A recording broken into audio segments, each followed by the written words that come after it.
నమస్కారం ETV news కు స్వాగతం ఈనాటి ముఖ్యాంశాలు కాపుల సమస్యల పరిష్కారానికి ఏపీ సర్కార్ ముమ్మర చర్యలు మంత్రివర్గ ఉపసంఘం ఏర్పాటు వచ్చే బడ్జెట్లో ప్రత్యేక కార్పొరేషన్ కు 1000 కోట్లు కాపులను బీసీల్లో చేర్చే వరకు ఉద్యమం ఆగబోదన్న ముద్రగడ ఒప్పుకునే ప్రసక్తే లేదన్న బీసీ సంఘాలు రేపు ఆంధ్రప్రదేశ్లో కలెక్టరేట్ల ముట్టడి నూతన గృహ నిర్మాణ విధానం తేవాలని ఏపీ మంత్రివర్గం నిర్ణయం కరవు నివారణకు సాగునీటి ప్రాజెక్టులు త్వరితగతిన పూర్తి చేయాలని తీర్మానం పాత బస్తీలో దౌర్జన్యంపై పోలీసుల చర్యలు ఓవైసీ సోదరులు బలాలపై క్రిమినల్ కేసులు కాంగ్రెస్ నేతలపై దాడి చేసిన 3 అరెస్ట్ మజ్లిస్ ఆగడాలపై ఆగ్రహించిన అఖిలపక్ష నేతలు హైదరాబాద్లో సెక్షన్ 8 అమలు చేయాలని గవర్నర్కు విజ్ఞప్తి రాష్ట్రపతికి ఫిర్యాదు చేస్తామని వెల్లడి ఏపీ తాత్కాలిక సచివాలయ నిర్మాణానికి 2 సంస్థల పోటీ బిడ్లు దాఖలు చేసిన L&T షాపూర్జీ పల్లొంజీ కంపెనీలు 10 టెండర్ల ఖరారు రైల్వే మౌలిక సదుపాయాల అభివృద్ధిని వేగవంతం చేయడంపై కేంద్రం దృష్టి రాష్ట్రాలతో భాగస్వామ్య సంస్థల ఏర్పాటుకు మంత్రివర్గం ఆమోదం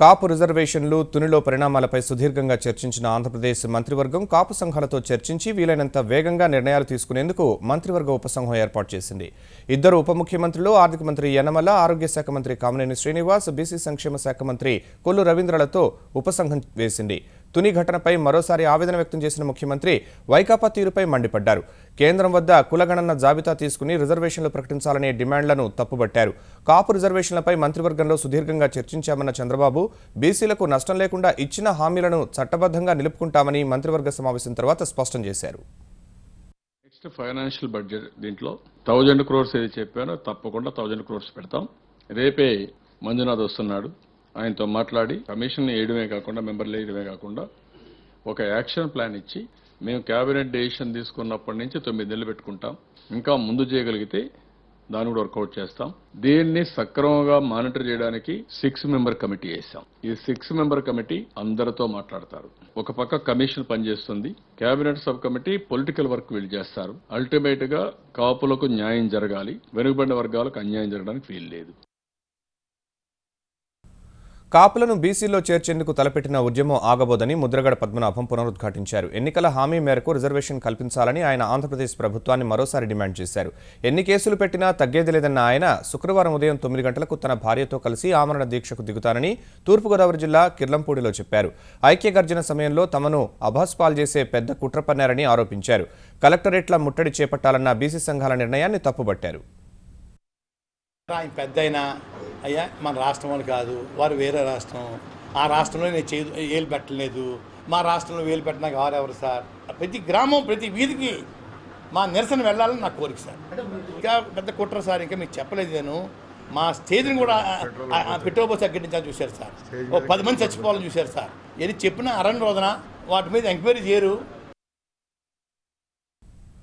రాజకీయ పార్టీలన్నీ ఏకపక్షంగా కాపులను బీసీల్లోకి చేర్చితే ఆ తర్వాత వెనుకబడిన కులాలకు చెందిన వారు రాజకీయంగా ఎదిగే అవకాశం కోల్పోతారని బీసీ సంక్షేమ సంఘం అధ్యక్షుడు కృష్ణయ్య ఆరోపించారు కాపులను బీసీల్లోకి చేర్చే ప్రయత్నాలకు నిరసనగా రేపు ఆంధ్రప్రదేశ్లో అన్ని కలెక్టరేట్ల ముట్టడికి ఆయన పిలుపునిచ్చారు కాపులను బీసీ జాబితాలో కలపకుండా జనాభా ప్రాతిపదికన రిజర్వేషన్ కల్పిస్తే మద్దతిస్తామని ఆయన స్పష్టం చేశారు వాళ్ళ జనాభా ప్రకారం వాటా లేకపోతే ఇవ్వమని అడుగుతున్నాం కానీ వాళ్ళ జనాభాకు మించిన ప్రాతినిధ్యం ఉంది పేదరిక నిర్మూలన కోసం ఎకనామిక్ ప్యాకేజ్ చేయండి మేము అభ్యంతరం చెప్పడం 1000 కాదు 2000 కోట్లు 3000 కోట్లు కేటాయించడం కానీ రిజర్వేషన్ల కోసం మాత్రం బీసీలో కలిపితే బీసీలకు నిలువున అన్యాయం జరుగుతుంది అందుకే బీసీల లోపల చాలా ఆందోళన ఉంది అందుకే రేపు ఆంధ్రప్రదేశ్లో ఉన్న అన్ని జిల్లా కలెక్టరేట్లను బీసీలందరూ కూడా ముట్టడించి తమ నిరసన తెలియజేయాలని చెప్పి విజ్ఞప్తి చేస్తున్నాం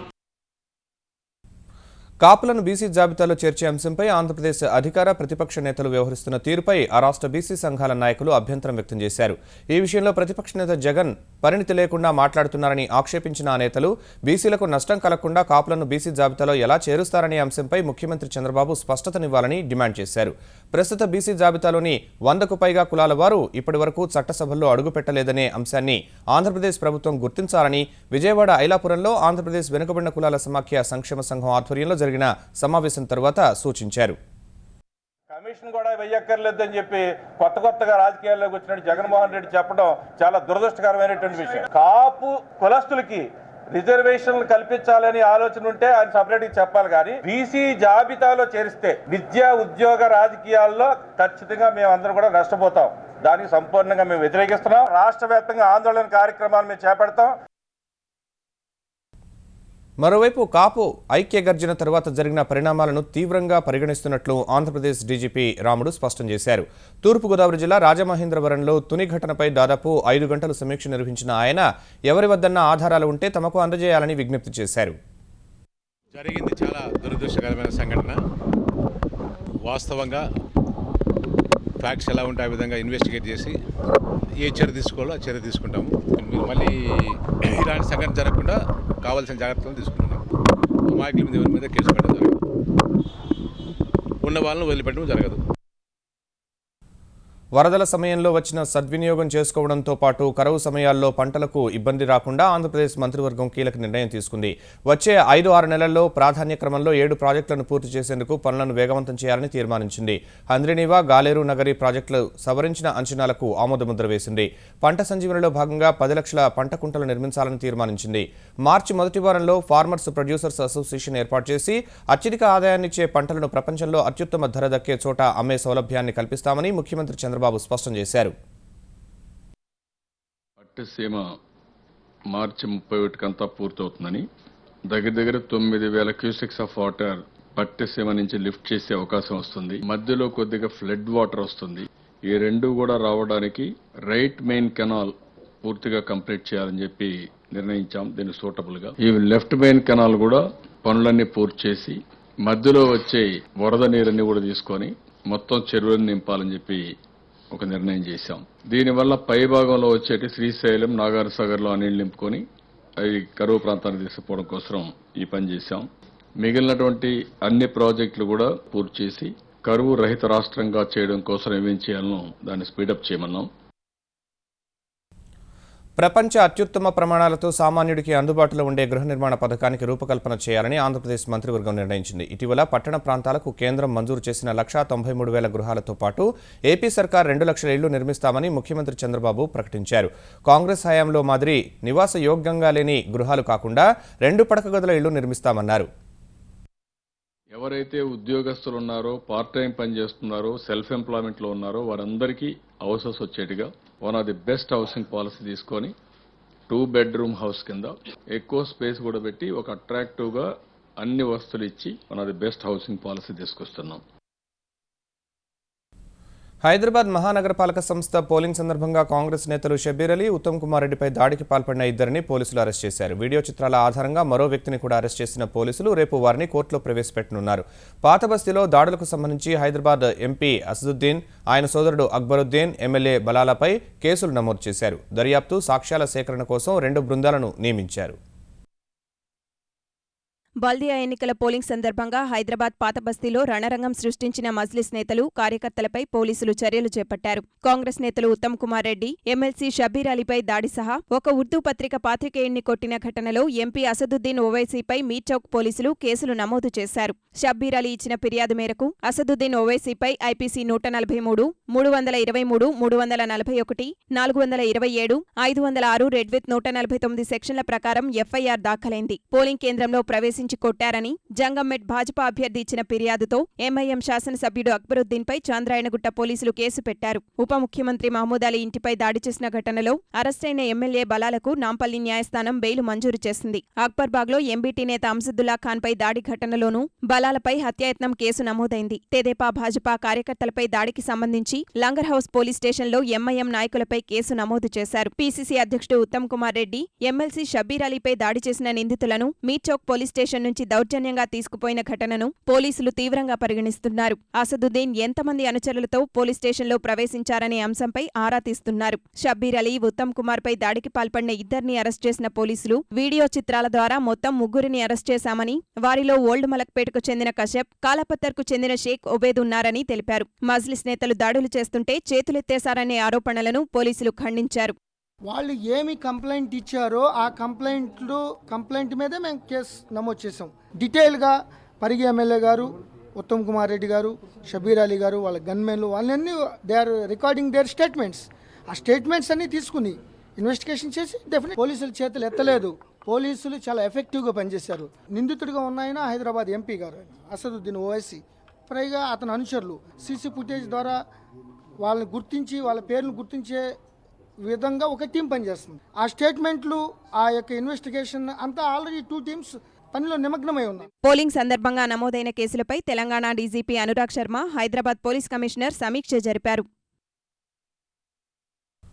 హైదరాబాద్లో శాంతి భద్రతలు కాపాడేందుకు అవసరమైతే సెక్షన్ 8 అమలు చేయాలని తెలంగాణ అఖిలపక్ష నేతలు గవర్నర్ను కలిసి విజ్ఞప్తి చేశారు. గ్రేటర్ ఎన్నికల పోలింగ్ సందర్భంగా కాంగ్రెస్ నేతలు ఉత్తమ్ కుమార్ రెడ్డి, షబీర్ అలీ, మరికొందరు కార్యకర్తలపై దాడి చేసిన మజ్లిస్ నేతలపై తక్షణమే చర్యలు తీసుకునే విధంగా తెలంగాణ ప్రభుత్వానికి సూచించాలని గవర్నర్ నరసింహన్ను కలిసి కోరారు. పాతబస్తీలో కాంగ్రెస్ నేతలపై దాడుల ఘటనను తీవ్రంగా పరిగణించాలని, ఎంఐఎం నేతలు యథేచ్ఛగా దాడులకు పాల్పడుతున్నా పోలీసులు పట్టించుకోలేదని గవర్నర్కి ఇచ్చిన ఫిర్యాదులో పేర్కొన్నట్టు తెలిపారు. ఈ మేరకు చర్యలు తీసుకునే విధంగా చూస్తానని గవర్నర్ హామీ ఇచ్చారు. తెలిపారు. ఓల్డ్ సిటీలో ఎంఐఎంతో ఏది చేసినా మెదలకుండుంటే లా అండ్ ఆర్డర్ బాగుంటుందని మీరు అనుకుంటున్నారా అనేది గవర్నర్ గారి దృష్టికి తీసుకొచ్చాం. ఇది స్వేచ్ఛ, శాంతియుతమా? బీజేపీ క్యాండిడేట్లను కొట్టారు, టీడీపీ క్యాండిడేట్లను కొట్టారు, ఎంబీటీ క్యాండిడేట్లను కొట్టారు, చివరికి డిప్యూటీ ముఖ్యమంత్రి గారు ఇంట్లో దూరి కూడా కొట్టినటువంటి సంఘటనలు కూడా మన ప్రభుత్వంలో తెలంగాణ రాష్ట్రంలో క్యాపిటల్ సిటీలో జరిగింది. సమగ్ర దర్యాప్తు జరపండి. చట్టం ఎవరికి చుట్టం కాదు. అంతకుముందు ఇదే అంశంపై సీఎల్పీ నేత జానారెడ్డి ఆధ్వర్యంలో కాంగ్రెస్ శాసనసభాపక్ష కార్యాలయంలో సమావేశమైన అఖిలపక్ష నేతలు కాంగ్రెస్ నేతలపై జరిగిన దాడిని ప్రభుత్వ వైఫల్యానికి పరాకాష్ఠగా అభివర్ణించారు. ఈ అంశంపై త్వరలోనే రాష్ట్రపతి ప్రణబ్ ముఖర్జీ సహా కేంద్ర హోంమంత్రి రాజ్నాథ్ సింగ్, ప్రధాని నరేంద్ర మోదీని కలిసి ఫిర్యాదు చేయాలని నిర్ణయించారు. ఈ విధంగా బ్రేక్ అవుతా ఉంటుంటే ఈ రాష్ట్రం ఆశించినటువంటి అభివృద్ధికి నోచుకునేటువంటి ప్రమాదం వచ్చింది. ఇప్పుడు అడుగడుగున ఫెయిల్ అయినటువంటి ఉదంతాలని దృష్టిలో పెట్టుకున్న గవర్నర్ కు ఈ సెక్షన్ 8 కింద విభజన చట్టంలో ఎటువంటి హైదరాబాద్ కు ఇటువంటి యొక్క పరిస్థితులు ఉండకూడితే వెంటనే లా అండ్ ఆర్డర్ ని సక్రమంగా ఉంచాల్సిన విధి గవర్నర్ పైన కూడా ఉన్నది. తెలంగాణ అసెంబ్లీ సమావేశాలలో వీటి కూడా వదిలిపెట్టము. గతంలో ఏ విధంగా అయితే అసెంబ్లీ సమావేశాలలో 6 రాజకీయ పక్షాలను గొంతు నిలిపే విధంగా 30 మంది శాసనసభ్యులను నిరంకుశంగా బయట పంపినటువంటి కేసీఆర్ గారి చర్యలను తిరిగి అదే విధంగా జరుగుతున్నటువంటి మీద పరిణామాల మీద కలిసికట్టుగా ముందుకెళ్తాం. ఎట్టి పరిస్థితులలో కేసీఆర్ ప్రభుత్వ నిరంకుశ వైఖరిని ఎన్నికడు తెలియజేస్తున్నాం. ఆంధ్రప్రదేశ్ తాత్కాలిక సచివాలయ నిర్మాణానికి ఎల్ఎన్టీ, షాపూర్జీ పల్లంజీ అనే 2 సంస్థలు మాత్రమే బిడ్ దాఖలు చేశాయి. గుంటూరు జిల్లా తుళ్లూరు మండలం వెలగపూడి వద్ద 180 కోట్లతో నిర్మించే తాత్కాలిక సచివాలయానికి గత నెలలో టెండర్లను ఆహ్వానించారు. 6 నెలల్లోపు అంటే జూన్ కల్లా నిర్మాణం పూర్తి చేయాలని ఏపీ సర్కార్ నిర్దేశించడంతో ఆ మేరకు సామర్థ్యమున్న ఆ 2 పెద్ద సంస్థలు బిడ్ దాఖలు చేసినట్లు తెలుస్తోంది. నిర్దేశించిన సమయం కంటే 1-2 నెలలు ముందే పని పూర్తి చేస్తే ఆ సంస్థలకు సిఆర్డీఏ ప్రోత్సాహకాలు ఇస్తుందని Andhra Pradesh CRDA chief engineer Kashi Visweswararao చెప్పారు. తర్వాత షాబూజీ వీళ్ళిద్దరే పోటీ చేయడం అయింది. ముందు మేము ఎంతవరకు నిర్దేశించామో ఆ పర్టికులర్ క్వాలిఫికేషన్స్ ఉన్నాయా లేవా ఇవన్నీ కూడా వెరిఫై చేయాల్సి ఉంటుంది. 10వ తారీఖుని ప్రైస్ బిడ్ ఓపెన్ చేయడం జరుగుతుంది. అంటే తక్కువ కోట్ చేసింది ఎవరైతే కోట్ చేస్తారో వాళ్ళు దానికి ఆ బిడ్ విన్నర్ అవుతారు. 6 months కన్నా ఏ విధమైనటువంటి డిలే జరిగినట్టయితే దాని మీద లిక్విడ్ డ్యామేజెస్ వేయడం జరుగుతుంది. తెలంగాణలో ప్రతిష్టాత్మకంగా చేపట్టిన మిషన్ భగీరథపై తెలంగాణ పంచాయతీరాజ్ శాఖ మంత్రి కె తారక రామారావు కేంద్రం, వివిధ రాష్ట్రాల అధికారులు, మంత్రులకు వివరించారు. హస్తినలోని విజ్ఞాన భవన్లో కేంద్ర గ్రామీణాభివృద్ధి శాఖ ఆధ్వర్యంలో స్వచ్ఛ భారత్ మిషన్, జాతీయ గ్రామీణ తాగునీటి పథకాలపై జరిగిన సదస్సులో పాల్గొన్న ఆయన తెలంగాణలో ఇంటింటికి తాగునీరు అందించేందుకు చేపట్టిన పథకం వివరాలు, స్వచ్ఛ తెలంగాణ కోసం చేపడుతున్న కార్యక్రమాలను వివరించారు. వచ్చే ఏప్రిల్ నాటికి తొలి దశలో 10 నియోజకవర్గాల్లో రక్షిత మంచినీరు అందిస్తామని విశ్వాసం వ్యక్తం చేశారు. భారతదేశంలోనే మొట్టమొదటిసారిగా మిషన్ భగీరథ పేరుతో దాదాపు 40,000 కోట్ల రూపాయలతో ఒక టైం బౌండ్ పద్ధతిలో 3 ఏళ్లలోనే ఈ కార్యక్రమాన్ని చేస్తూ ఉన్నామని, ఒక కాల పరిమితితో కూడిన కార్యక్రమాన్ని చేయాలంటే ఏ రకంగా చేయాలన్నది వారికి వివరించి చెప్పడం జరిగింది. అది నిధుల సమీకరణ కానీ, చట్టాల రూపకల్పన కానీ ఏ రకంగా ప్రజల్ని మరి సమాయత్తం చేయడం కానీ వారికి వివరంగా ప్రజెంటేషన్ ఇవ్వడం జరిగింది. కేంద్ర మంత్రి గారు కూడా ప్రజెంటేషన్ గురించి ప్రత్యేకంగా ప్రస్తావించి వారు మెచ్చుకున్నారు. ఇతర రాష్ట్రాలకు సంబంధించిన మంత్రివర్యులు కూడా ఆసక్తిని కనబరిచారు. అదే రకంగా తప్పకుండా ప్రజలకు ఇచ్చిన కమిట్మెంట్ ఏదైతుందో దాన్ని నిలబెట్టుకుంటాం. తెలంగాణలో పెద్ద ఎత్తున సంప్రదాయేతర ఇంధన ఉత్పత్తికి చర్యలు చేపట్టినట్టు తెలంగాణ విద్యుత్ శాఖ మంత్రి జగదీష్ రెడ్డి చెప్పారు. ఢిల్లీలో జరిగిన గ్రీన్ ఎనర్జీ సదస్సుకు హాజరైన మంత్రి బొగ్గు ఆధారిత విద్యుత్ ఉత్పత్తి కారణంగా కాలుష్యం పెరుగుతున్నందున సౌర పవన విద్యుత్ ఉత్పత్తిని పెంచే అంశంపై విస్తృత స్థాయిలో చర్చించినట్లు వెల్లడించారు. రాష్ట్రంలో సౌర విద్యుత్ పునరుత్పాదక ఇంధనంపై దృష్టి సారించామని పేర్కొన్నారు. ప్రభుత్వ కార్యాలయాలపై సౌర విద్యుత్ పలకల ఏర్పాటుకు యత్నాలు ప్రారంభించామని వివరించారు. రేపటి తరాన్ని కాపాడుకోవడానికి వీలైనంత మేరకు పొల్యూషన్ తగ్గిస్తూ గ్రీన్ ఎనర్జీని పెంచాలని ఇవాళ జరిగిన ఈ సమ్మిట్లో నిర్ణయం రావడం జరిగింది. అదేవిధంగా తెలంగాణ రాష్ట్రానికి సంబంధించి ఇప్పటికే మేము వచ్చే మార్చి నాటికే 3000 మెగావాట్లు దాటాలని చెప్పి నిర్ణయం తీసుకొని టెండర్స్ కూడా పిలవడం జరిగింది. ఈ మధ్యకాలంలోనే 500కు పైగా మెగావాట్లు సోలార్ పవర్ మాకు వినియోగంలో రావడం జరిగింది. 2017 ఏప్రిల్ నాటికి 5000 పైగా గ్రీన్ ఎనర్జీని ఉత్పత్తి చేయాలని చెప్పి లక్ష్యాన్ని నిర్దేశించుకున్నాం. వైద్య రంగాన్ని పూర్తి స్థాయిలో ప్రక్షాళన చేసి కార్పొరేట్ స్థాయిలో ప్రజలందరికీ వైద్యం అందేలా కృషి చేస్తామని తెలంగాణ వైద్య ఆరోగ్య శాఖ మంత్రి లక్ష్మారెడ్డి తెలిపారు.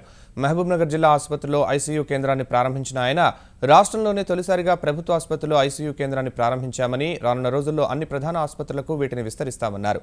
జిల్లా ఆసుపత్రుల్లో క్యాన్సర్ స్టీరింగ్ కేంద్రాలను ఏర్పాటు చేసేందుకు కృషి చేస్తున్నట్లు మంత్రి వివరించారు. అన్ని రకాల శానిటేషన్ కావచ్చు, మరి ఇంటీరియర్స్ కావచ్చు, మరి ఒక కార్పొరేట్ హాస్పిటల్ స్థాయిలో మెరుగుపరచడానికి చర్యలు చేపట్టడం జరుగుతుంది. ముందు మేము రిక్రూట్మెంట్ చేసి అందరికీ డాక్టర్స్ కానీ స్టాఫ్ అంతా ఇచ్చిన తర్వాత మరి దాన్ని కూడా స్ట్రీమ్ లైన్ చేస్తాం. నిమ్స్ లో ఒక స్పెషాలిటీ టవర్ కూడా ఏర్పాటు చేసి ట్రాన్స్ప్లాంట్ సర్జరీస్ కి ఒక టవర్ ఏర్పాటు చేసి దాంట్లో అన్ని ట్రాన్స్ప్లాంట్ సర్జరీ చేయడానికి అన్ని రకాల ప్రయత్నాలు చేస్తా ఉన్నాం. కార్బైడ్తో పండ్లను మాగబెడుతున్న వారిపై కఠిన చర్యలు తీసుకుంటామని ఆంధ్రప్రదేశ్ వైద్య ఆరోగ్య శాఖ మంత్రి కామినేని శ్రీనివాస్ స్పష్టం చేశారు. హైదరాబాద్లో తన శాఖపై ఉన్నతాధికారులతో సమీక్ష నిర్వహించిన ఆయన కార్బైడ్ వినియోగంపై రైతులు, వ్యాపారులు, వినియోగదారులకు అవగాహన కల్పిస్తున్నామన్నారు. త్వరలోనే తగినంత సిబ్బందిని నియమించుకుని ఆహార కల్తీకి పాల్పడుతున్న వారిపై పెద్ద ఎత్తున కేసులు నమోదు చేస్తామని మంత్రి వివరించారు. కార్బైడ్ సేల్ కూడా అది ఇండస్ట్రియల్ పర్పస్కి వాడుకోవచ్చు, కానీ వీళ్ళకి దాన్ని కూడా రిస్ట్రిక్ట్ చేయడానికి జాయింట్ కలెక్టర్తో ఒక కమిటీ ఉంది. దాన్ని కూడా స్ట్రెంగ్థెన్ చేసి ఎప్పటికప్పుడు వాళ్ళు సూపర్వైజ్ చేయాలని, ఒక 18 మార్కెట్ యార్డ్స్లో ఇథిలిన్ ఛాంబర్స్, ఇథిలిన్ ద్వారా రైపన్ అయితే దానివల్ల ప్రజలకు నష్టం లేదు, అది చేయాలని, దీంతోపాటు అవేర్నెస్ ప్రోగ్రామ్ తీసుకురావాలి. దీనివల్ల అయితే వచ్చే నష్టాలు ఏంటి అనేది తెలియజేయాలనేది ఒక నిర్ణయాలు తీసుకున్నాం. సికింద్రాబాద్ గణేష్ ఆలయం పేల్చివేత కుట్ర, నగరంలో విధ్వంసానికి వ్యూహాలు పన్నిన కేసుల్లో నిందితుడైన అబ్దుల్ అజీజ్ ఎట్టకేలకు పోలీసులకు చిక్కాడు. ఈ కేసుల్లో నిందితుడైన అజీజ్ను 2001లోనే హైదరాబాద్ పోలీసులు అరెస్ట్ చేయగా 2003లో బెయిల్ మంజూరైన వెంటనే నకిలీ పాస్పోర్టు తీసుకుని విదేశాలకు పారిపోయిన అజీజ్ సౌదీలో ఉన్నట్టు తెలంగాణ నిఘా విభాగం గుర్తించింది. ఈ మేరకు కేంద్రం ద్వారా సౌదీ ప్రభుత్వానికి సమాచారం ఇచ్చిన పోలీసులు అక్కడి నుంచి స్వదేశానికి రప్పించారు. లక్నో విమానాశ్రయంలో దిగిన అజీజ్ను ఉత్తరప్రదేశ్ పోలీసులు అదుపులోకి తీసుకున్నారు. అక్కడే అతన్ని ప్రశ్నిస్తున్న తెలంగాణ పోలీసులు హైదరాబాద్ తరలించేందుకు అవసరమైన ప్రక్రియ చేపట్టారు.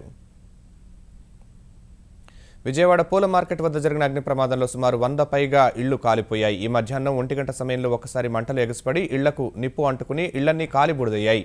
ఇది తెలుసుకుని అక్కడకు చేరుకున్న అగ్నిమాపక సిబ్బంది మంటలు అదుపు చేశారు. అక్కడి ఇళ్లలో నివసించే రోజు కూలీలు కట్టుబట్టలతో రోడ్డున పడ్డారు.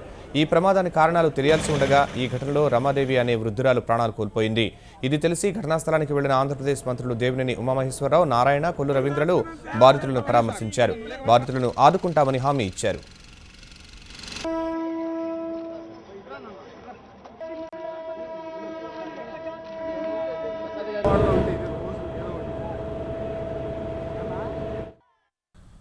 అంతర్జాతీయ నౌకాదళ సమీక్ష కోసం విశాఖ నగరం సిద్ధమైంది. రేపటి నుంచి 4 రోజులు జరిగే సమీక్షలో రాష్ట్రపతి ప్రణబ్ ముఖర్జీ, ప్రధాని నరేంద్ర మోదీ, ముఖ్యమంత్రి చంద్రబాబు, రక్షణ మంత్రి మనోహర్ పారికర్ వేర్వేరు కార్యక్రమాల్లో పాల్గొననున్నారు. ఇందుకు సంబంధించి ఇప్పటికే ముందస్తు సన్నాహక సమీక్షను నిర్వహించిన నౌకాదళం రేపటి నుంచి నిర్వహించే ప్రధాన సమీక్షకు ఏర్పాట్లు పూర్తి చేసింది.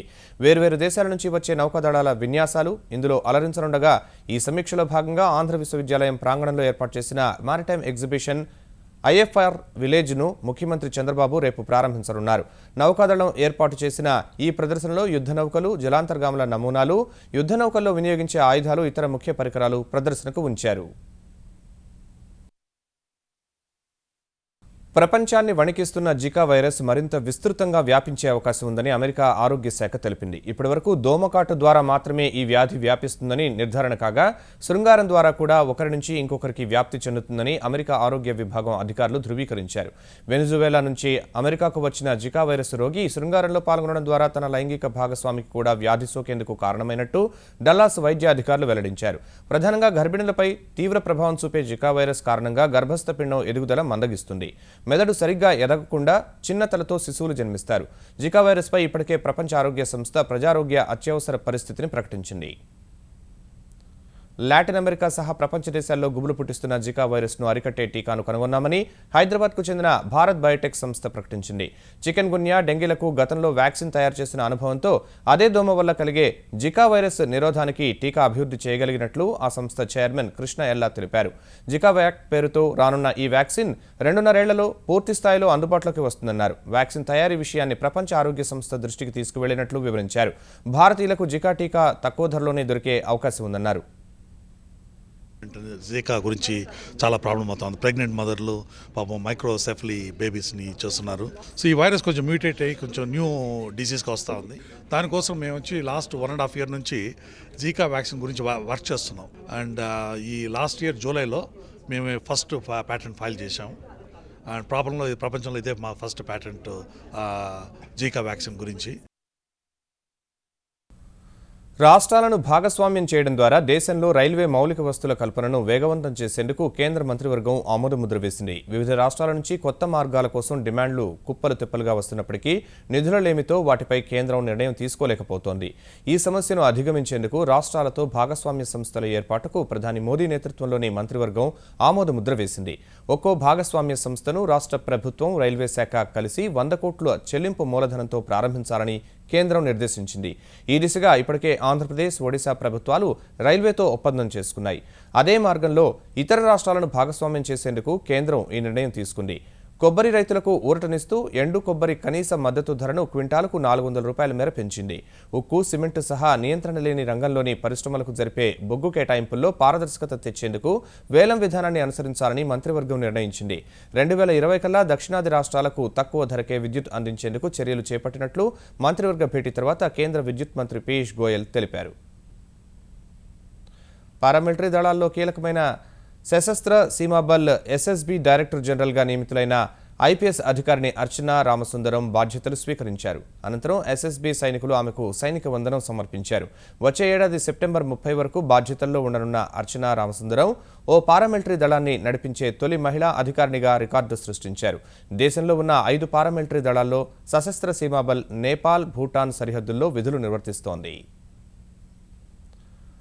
అంతర్జాతీయ మార్కెట్లో బ్యారెల్ ముడి చమురు ధర మరోమారు $30 దిగువకు పతనమైన వేళ దేశీయ స్టాక్ మార్కెట్లు వరుసగా 3వ రోజు నష్టాల్లోనే ముగిశాయి. క్రితం 2 సెషన్లలో 332 పాయింట్లు కోల్పోయిన సూచీ ఇవాళ మరో 316 పాయింట్లు నష్టపోయింది.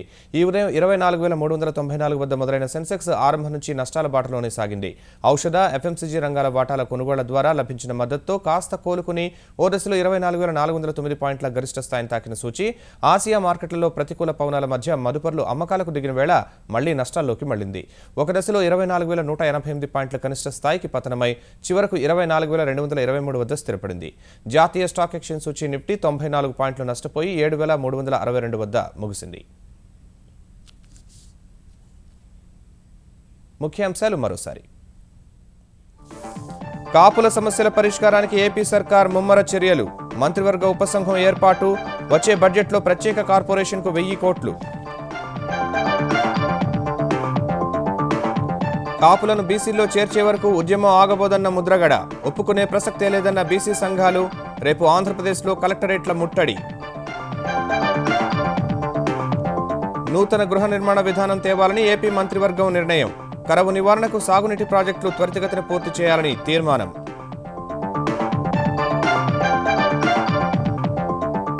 పాత బస్తీలో దౌర్జన్యంపై పోలీసుల చర్యలు.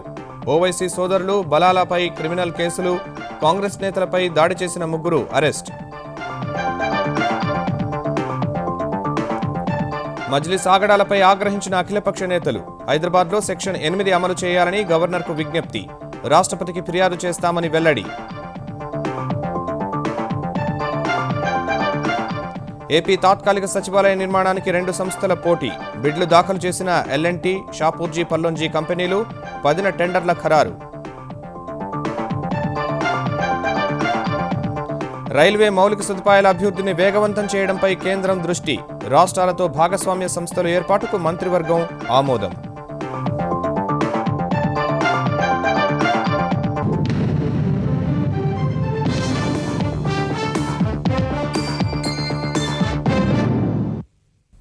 ఈటీవీ న్యూస్ సమాప్తం. నమస్కారం.